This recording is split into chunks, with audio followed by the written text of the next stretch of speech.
সকলকে জানাই শুভ নীলষষ্ঠীর শুভেচ্ছা। আজকের দিনে প্রত্যেক বাঙালি হিন্দু বাড়িতে মায়েরা সন্তানদের সুস্থতা কামনায় পুজো দিয়ে থাকে। আমার মাও তাদের মধ্যে ব্যতিক্রম নয়। সেই সকাল থেকে উপোস করে আজ শিব পুজো করছে আমার মা। আমাদের বাড়িতে মেনে চলা হয় যে নীলষষ্ঠীর আগে মায়েরা আম খেতে পারবে না। জানো তো, এই নীলষষ্ঠীর আগে পর্যন্ত আমি, দিদি, বাবা তো আম খেয়েছি, কিন্তু আমার মা একদিনও আম খায়নি। আজকে আম দিয়ে পুজো দেওয়া হবে, তারপরে আমার মা আম খাবে। তোমাদের কাদের কাদের বাড়িতে এই নিয়মটা আছে অবশ্যই কিন্তু কমেন্ট করে জানিও। আমার মা সেই সকাল থেকে উপোস করে পায়ে আলতা পরে, দেখো কত সুন্দর লাল পাড় সাদা শাড়ি পরে একদম তৈরি হয়ে গেছে পুজো দেওয়ার জন্য। প্রথমে একদম তোমরা দেখলে আমার মা এক জায়গায় যাচ্ছে। আসলে আমাদের বাড়ির পাশে একটা বাড়িতে শিব পুজো হয়, তো সেখানেই আমার মা গেছিল পুজোর ডালা দিতে।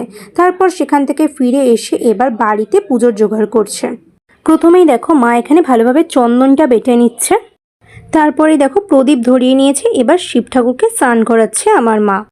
শিব স্নান করানো তো হয়ে গেছে, এরপরে দেখো একটা আকন্দ ফুলের মালা নিয়ে আমার মা শিব ঠাকুরকে পরিয়ে দিচ্ছে।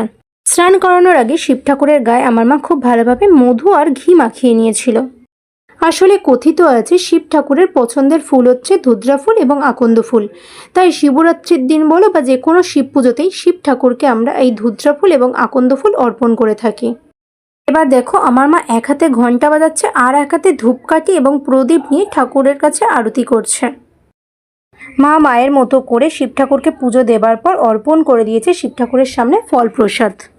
আমার মায়ের বাড়ির পুজো দেওয়া কমপ্লিট হয়ে গেছে। এবার যাচ্ছি আমাদের পাড়ায় একটা শিব মন্দির আছে, সেখানে জল ঢালতে। তোমরা নিশ্চয়ই শিব মন্দিরটাকে দেখে চিনতেই পারছো। হ্যাঁ, আমি এই মন্দিরে এসেছিলাম শিবরাত্রির দিন শিবের মাথায় জল ঢালতে।